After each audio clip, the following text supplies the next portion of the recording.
दोस्तों, white floor यानी मैदा एक ऐसा आटा है जो पूरी दुनिया में सबसे ज्यादा खाया जाता है। चाहे ब्रेड हो, नूडल्स हो या रोटी, हर देश में बनाए जाने वाले अधिकतर व्यंजनों में गेहूं के आटे का इस्तेमाल होता ही है।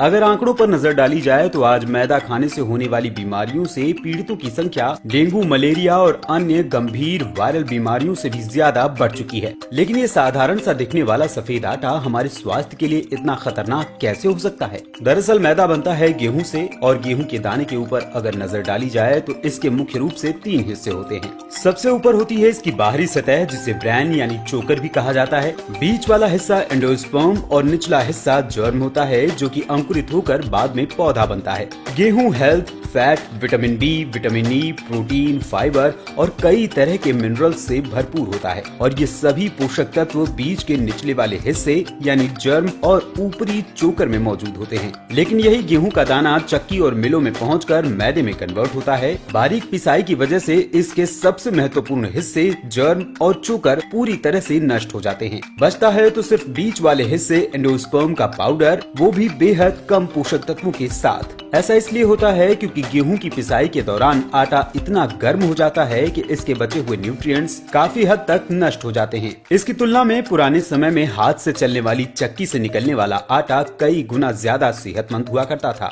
2 पत्थरों के बीच जब अनाज धीरे धीरे बगैर गर्म हुए पिसता है, इसमें चोकर से लेकर दाने का हिस्सा भी अंदरूनी हिस्सों के न्यूट्रिएंट्स पूरी तरह से बरकरार रहते हैं। इस तरह निकलने वाले आटे को ही होल व्हीट फ्लोर कहा जाता है। मॉडर्न मशीनों में अनाज स्टील के रोलरों के बीच 10 गुना तेज रफ्तार से पीसा जाता है, जिसकी वजह से सभी कीमती पोषक तत्व इस रिफाइनिंग प्रोसेस में नष्ट हो जाते हैं। बहुत ज्यादा बारीक पिसा हुआ आटा हमारे पेट, दिल, दिमाग और आंतों की सेहत के लिए हानिकारक होता है। शरीर में चर्बी जमा होना, एसिडिटी, अल्सर, फैटी लीवर, खराब पाचन, शरीर में पोषक तत्वों की कमी और भूख कम लगना, सेहत से जुड़ी ये सभी समस्याएं आधुनिक चक्की के पिसे हुए बारीक आटे की वजह से ही होते हैं। अब अगर देखा जाए तो अनाज का सही लाभ उठाने और सेहतमंद रोटी बनाने के लिए अपने घर में खुद से चक्की लगाकर आटा निकालना तो किसी के लिए संभव बात नहीं है। ऐसे में सवाल उठता है कि फिर आखिर किया क्या जाए? तो सबसे पहले आप मार्केट में मिलने वाला महंगा ब्रांडेड आटा खाना बंद कर दें, क्योंकि सबसे ज्यादा हानिकारक यही होता है।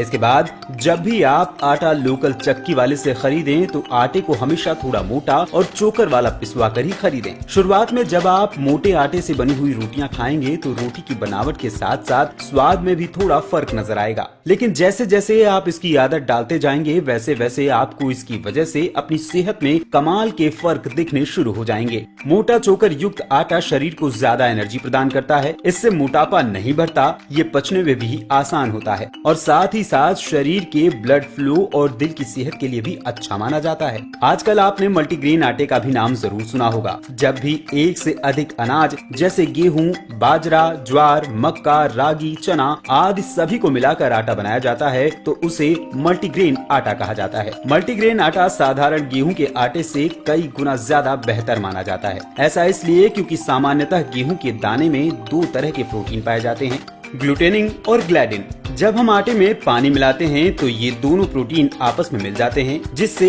एक नए प्रोटीन ग्लूटेन का निर्माण होता है, और ये ग्लूटेन हमारे इम्यून सिस्टम और आंतों की सेहत के लिए हानिकारक माना जाता है। हालांकि ऐसा जरूरी नहीं कि हर व्यक्ति को ग्लूटेन से प्रॉब्लम ही हो, लेकिन अक्सर ज्यादातर लोगों को ग्लूटेन की वजह से कुछ समस्या जैसे कि फ्लोटिंग कब्ज, पेट एक तरह से साफ न होना, सिर दर्द, थकान और लूज मोशन हो सकते हैं। और साथ ही ग्लूटेन हमारे शरीर में मोटापा भी काफी तेजी से बढ़ाता है। मल्टीग्रेन आटा साधारण आटे के मुकाबले बेहतर इसलिए माना जाता है क्योंकि इसमें ग्लूटेन की मात्रा कम और न्यूट्रिएंट्स की मात्रा अधिक होती है। इसलिए रोज नहीं तो कम से कम हफ्ते में 3 बार मल्टीग्रेन आटे का इस्तेमाल जरूर करें। लेकिन इस आटे को भी बाहर से खरीदने की जगह खुद बनवाएं। इसकी 2 वजह है।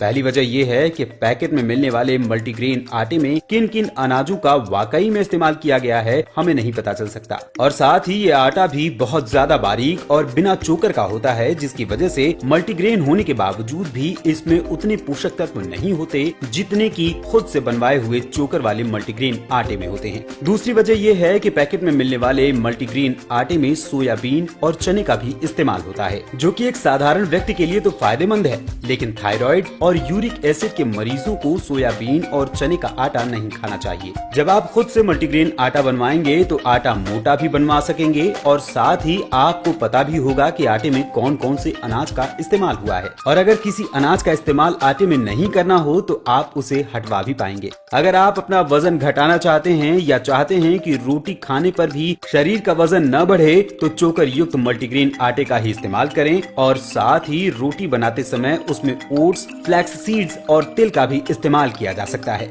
रोटी हमारी भारतीय संस्कृति में हमेशा से खाई जाती रही है, लेकिन जो रोटी पुराने समय में बनाई जाती थी और जो अब बनाई जा रही है, इन दोनों में जमीन आसमान का फर्क आ चुका है, और इसी फर्क की वजह से आज हमारे शरीर में कई ऐसी बीमारियां पैदा होने लगी हैं जिनका पहले नामो निशान नहीं हुआ करता था। पहले जहां चोकर युक्त मिश्रित अनाज की रोटियां खाई जाती थीं, वहीं आज सभी होटलों से लेकर ढाबे तथा रेस्टोरेंट तक में रोटियां मैदे से ही बनाई जाती हैं, और अपने घरों में भी लोग इतना पतला आटा यूज कर रहे हैं जिससे फायदा होने की जगह भारी मात्रा में नुकसान ही मिल रहा है। इसलिए सही वक्त के रहते हुए अपने खाए जाने वाले आटे में जल्द से जल्द बदलाव करें। साथ ही मैदे से बनी सभी चीजें जैसे व्हाइट ब्रेड, पिज्जा, बर्गर व स्कूल शॉप्स में मिलने वाले बिस्किट्स, मार्केट में मिलने वाले नमकीन का इस्तेमाल कम से कम करें।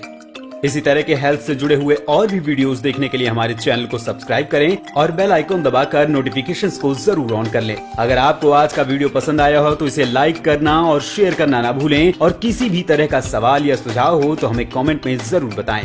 धन्यवाद।